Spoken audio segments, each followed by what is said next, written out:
Some question about intestinal obstruction. Intestinal অবস্ট্রাকশনের সবচেয়ে common আসলে স্মল ইন্টেস্টাইনাল অবস্ট্রাকশনের কোথায় হয়? আইলিয়াম।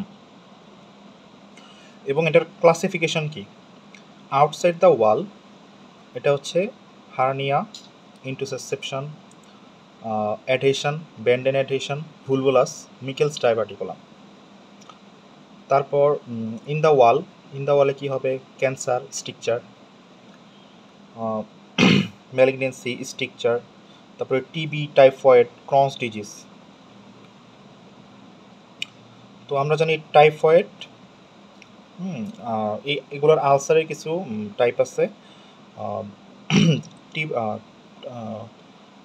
টাইফয়েডের আলসারটা হয় হচ্ছে লঙ্গিচুডিনাল, আর টিবি আর ক্রনসের আলসারটা হয় ট্রান্সভার্স।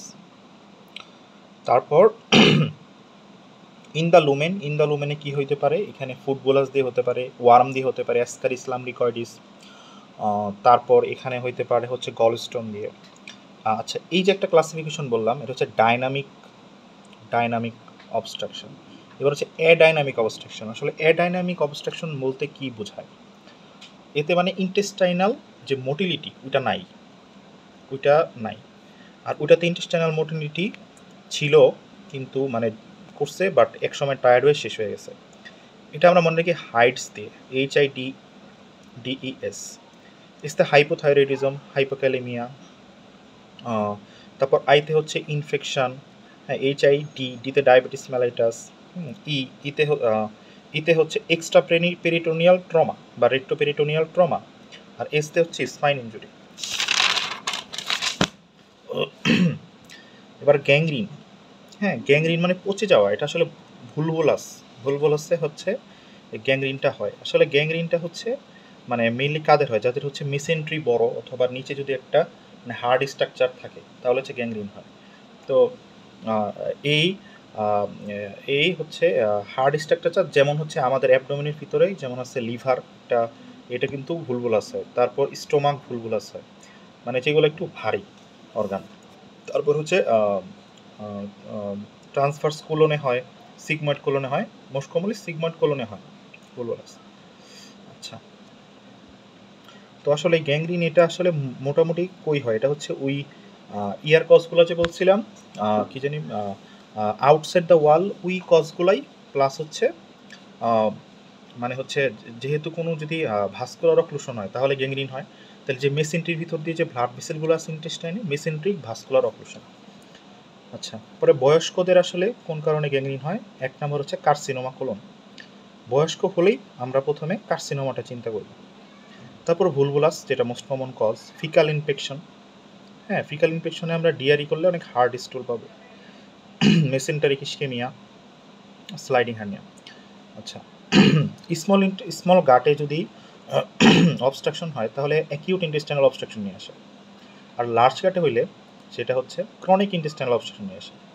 আমরা জানি যে যদি হচ্ছে লেফট সাইডে হচ্ছে মানে হচ্ছে লেফট সাইডে যদি ইন্টেস্টাইনাল অবস্ট্রাকশন হয়, তাহলে হচ্ছে মানে লেফট সাইডের যেই কার্সিনোমাগুলো, ওগুলো হচ্ছে ইন্টেস্টাইনাল অবস্ট্রাকশন করে।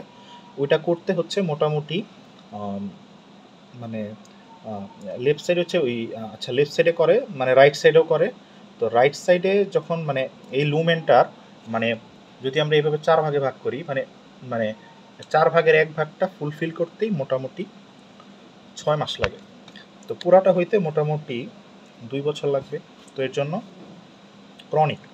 তো তাছাড়াও হচ্ছে সাব অ্যাকিউট ইন্টেস্টাইনাল অবস্ট্রাকশন, যেটা হচ্ছে যে ইনকমপ্লিটটা হলে। অ্যাকিউট অন ক্রনিক মানে লার্জ গাট অবস্ট্রাকটেড ছিল, তারপর স্মল গাট অবস্ট্রাকটেড হয়ে গেছে। আচ্ছা, আচ্ছা, একটা ইম্পর্টেন্ট প্রশ্ন, যে এই যে ইন্টেস্টাইনাল অবস্ট্রাকশন হইলো, পেটটা তো ডিস্টেন্ডেড হয়। তো পেটটা ডিস্টেন্ডেড হলে এটা আসলে কি দিয়ে হয়?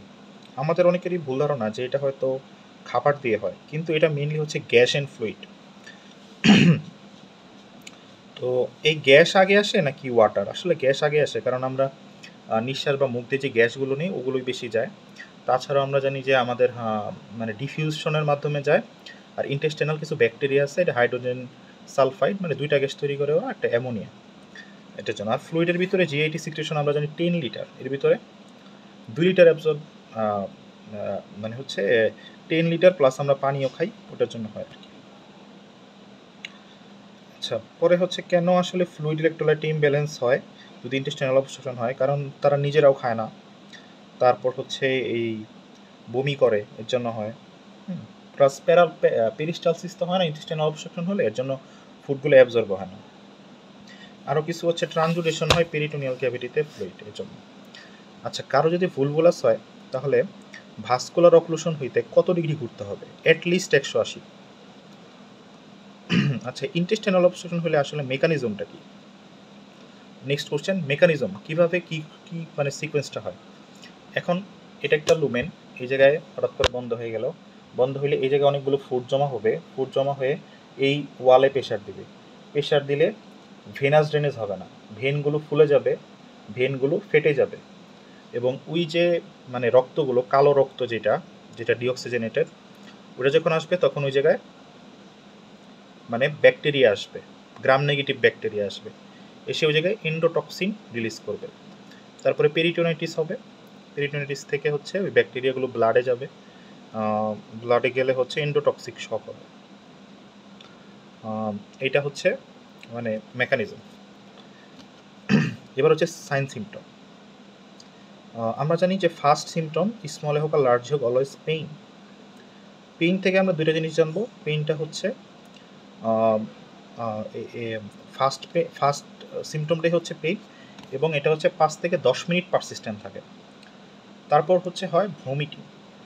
ভমিটিং ভমিটিং সম্পর্কে দুটো জিনিস জানবো, কারো যদি ফিকোলেন্ট ভমিটিং থাকে, ফিকোলেন্ট ভমিটিং, এই ফিকোলেন্ট ভমিটিংটা মানে হচ্ছে ভমিটিংয়ে স্টুলের যে একটা ওডর আছে ওটা পাওয়া যায়, এবং এটা হচ্ছে 2 নম্বরে যেটা pathognomonic sign of terminal ileum obstruction.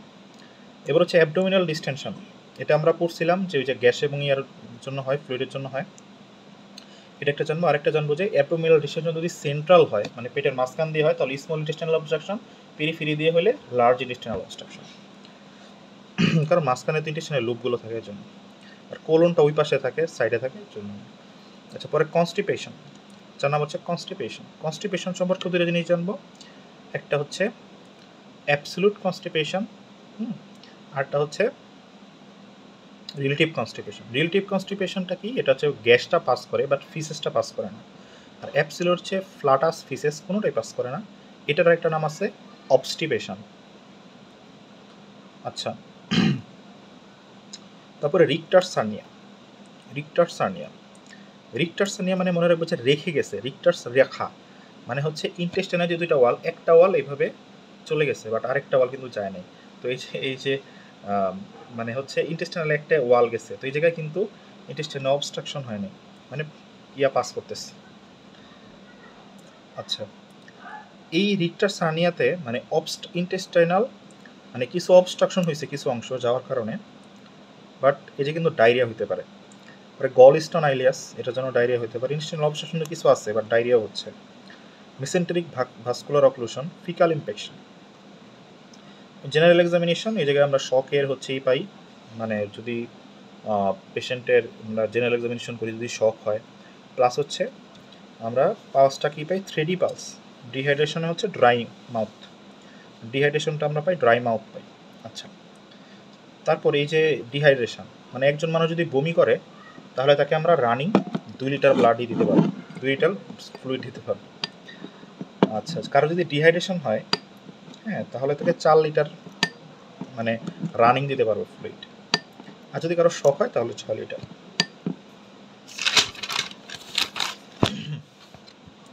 আচ্ছা, ইন্সপেকশনে অ্যাবডোমেনে যখন করব তখন অনেক সময় ইয়ারা মানে পেশেন্টটা গরম সেক দেয়, তো এখানে একনি বাইরে থেমা পাওয়া যেতে পারে। তাছাড়া ইন্সপেকশনে আমরা বলছিলাম ডিস্টেনশন পাবো, তারপর হচ্ছে পেরিস্টালসিস পাবো। পেরিস্টালসিসটা কোন দিকে যাবে?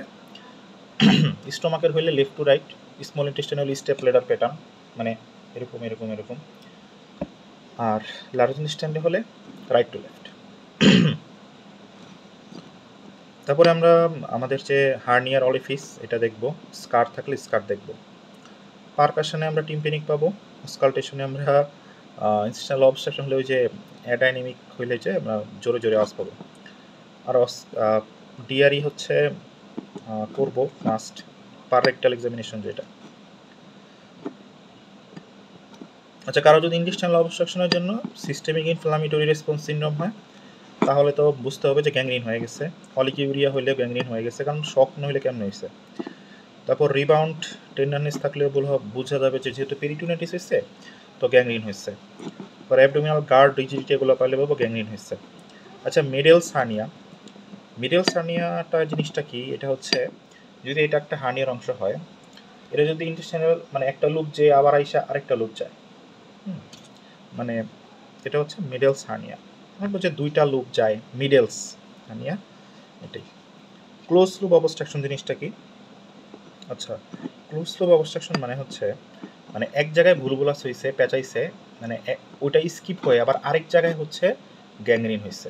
মানে এটা একটা এক্সাম হচ্ছে ভুলভুলাস, এই দুইটা সেগমেন্টটা হচ্ছে মানে নেক্রোসিস হচ্ছে, গ্যাংগ্রিন হচ্ছে, এটা বলে ক্লোজ লুপ অবস্ট্রাকশন। এই ক্লোজ লুপ অবস্ট্রাকশনের একটা ইম্পর্টেন্ট জিনিস হচ্ছে রেট্রোগ্রেড ভেনাস থ্রম্বোসিস হয় এখানে।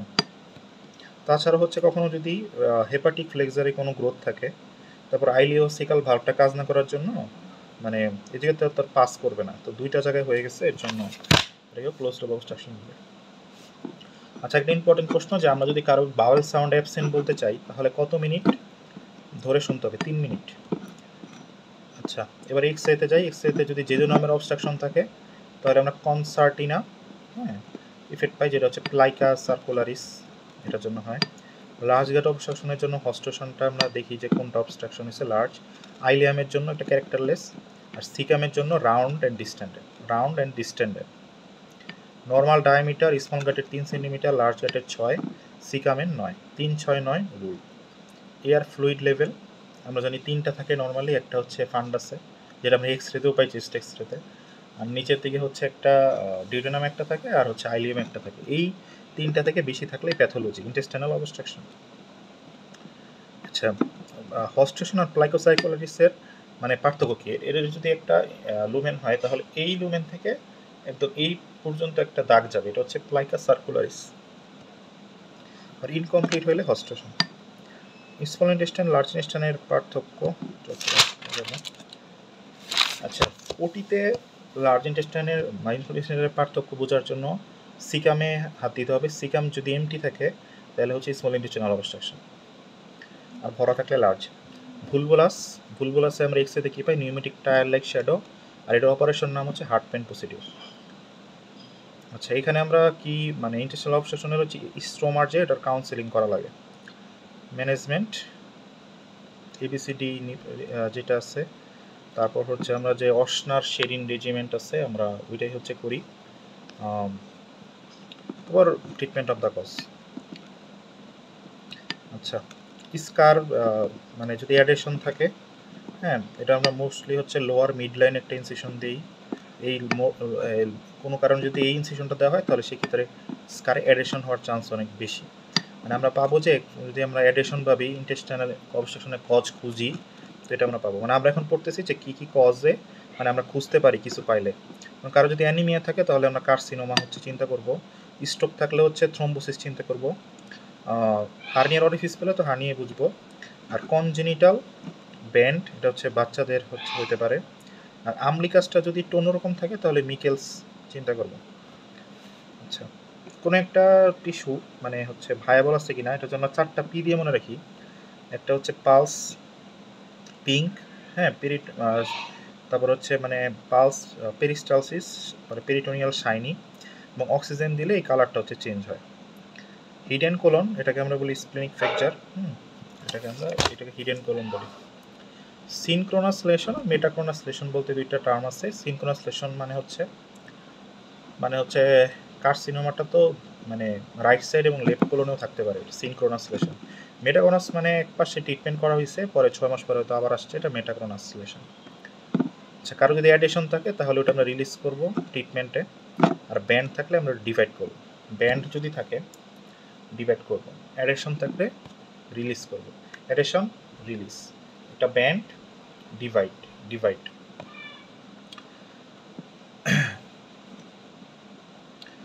আচ্ছা, কারো যদি অবস্ট্রাক্টেড হার্নিয়া নিয়ে আসে তাহলে হচ্ছে তার ইনিশিয়াল ট্রিটমেন্টটা হবে হচ্ছে তার পাটা আমরা উপরের দিকে দিব, লেগ রাইস, হার্নিয়ার জায়গাটাতে আমরা বল অফ দিব, মাসেল রিল্যাক্সেন্ট দিব। আচ্ছা, মিকেলস ডাইভার্টিকুলামে এটা হচ্ছে ভাইটাল ইন্টেস্টাইনাল ফিস্চুলা থাকতে পারে, মানে ওই জায়গাটা ফিস্চুলা থাকতে পারে, ওই জায়গাটা সাইনাস থাকতে পারে, হ্যাঁ ওই জায়গায় সিস্ট থাকতে পারে। এই জায়গাটা ইম্পর্টেন্ট হচ্ছে প্যারাইটাল সেল থাকলে ওই জায়গা থেকে পাররেক্টাল ব্লিডিংয়ের একটা কজ হতে পারে। লিটার সার্নিয়া আমরা বলবো লিটেল, মানে বাচ্চাদের হয় যখন মিকেলস ডাইভার্টিকুলামটা হার্নিয়ার একটা কন্টেন্ট হয় তখন। তারপর ফিমেলদের, আচ্ছা এই অ্যাডেশন এই জিনিসটা কিন্তু মানে গাইনির সাথে রিলেটেড, এটা হচ্ছে ইনফার্টিলিটি এবং একটোপিক প্রেগনেন্সির একটা কজ। এই সময় মানে সার্জনকে রেফার করা হয়, হ্যাঁ গাইনি থেকে, কারো যদি ইনফার্টিলিটি একটোপিক প্রেগনেন্সি মানে থাকে। এই যে মানে অ্যাডেশন এটা কী টাইপ আছে, ফিব্রিনাস, ফাইব্রাস আর টিউবারকুলার। ফিব্রিনাস, আচ্ছা এটা হচ্ছে ব্রেড অ্যান্ড বাটার, আর যেটা হচ্ছে জেন্টলি রিলিজ করা যায়। আর যেটা ফাইব্রাস এটা তো অনেক শক্তভাবে লাগানো আছে, এটা জেন্টলি রিলিজ করা যায় না। তো এটার জন্য আমরা একটা জিনিস ইউজ করি, নাম হচ্ছে সেপ্রাফিল। এটা হচ্ছে হাইলোরোনিক অ্যাসিড প্লাস হচ্ছে কার্বক্সিমিথাইল সেলুলোজ, যেটা আমরা হচ্ছে ড্রাই আইতে ইউজ করি, আর হাইলোরোনিক অ্যাসিড, এই দুইটা হচ্ছে আমরা ডিহাইড্রেশন হচ্ছে ই করতে পারি। পরে ইন্টুসাসেপশন মানে একটার একটা মানে ইয়ার ভিতরে মানে প্রক্সিমালটা ডিস্টালের ভিতরে ঢুকে যায়। তো অ্যাডাল্টের কজ হচ্ছে মিকেলস ডাইভার্টিকুলাম। পরে পিউরস জেগার সিনড্রোম, যেটা লিপে পিগমেন্টেশন থাকে, ক্যান্সারের জন্য হতে পারে, লাইপোমার জন্য হতে পারে, হেনোসুলেন পারপোরার জন্য হতে পারে। পেডিয়াট্রিক হচ্ছে ভাইরাল ইনফেকশন, হ্যাঁ হেনোসুলেন পারপোরা, সিস্টিক ফাইব্রোসিস, সেলিয়াক ডিজিজ, এগুলোর জন্য হতে পারে। আচ্ছা, একটা হচ্ছে 4টা পার্ট থাকে আমরা জানি যে ইন্টুসাসেপশনের, ইন্টুসাসেপ্টাম, ইন্টুসাসিপিয়েন্ট। সাসিপিয়েন্ট মানে রিসিপিয়েন্ট, মানে হচ্ছে রিসিভ করে হচ্ছে ডিস্টাল পোর্শনটা, ওটা হচ্ছে ইন্টুসাসিপিয়েন্ট। ইন্টুসাসেপ্টাম মানে যেটা ঢুকে যায়, স্মল ইন্টেস্টাইন যদি লার্জে ঢুকে যায় তাহলে স্মলটা হচ্ছে ইন্টুসাসিপিয়েন্ট, সরি ইন্টুসাসেপ্টাম যেটা ঢুকবে। আর দুইটা থাকে, একটা হচ্ছে অ্যাপেক্স আর বেস। আর এটাকে কুল করবো না পুশ করবো, অলওয়েজ পুশ করবো। এবং হার্ট প্যান সলিউশনের মানে ইয়া কি কম্পোজিশন কি, এটা হচ্ছে sodium 131, potassium 5 millimole per litre অবশ্যই, ক্যালসিয়াম 2, ক্লোরাইড 111, আর বাইকার্বনেট হচ্ছে 29। এটা মিলিঅসমল হচ্ছে 278 মিলিঅসমল পার লিটার।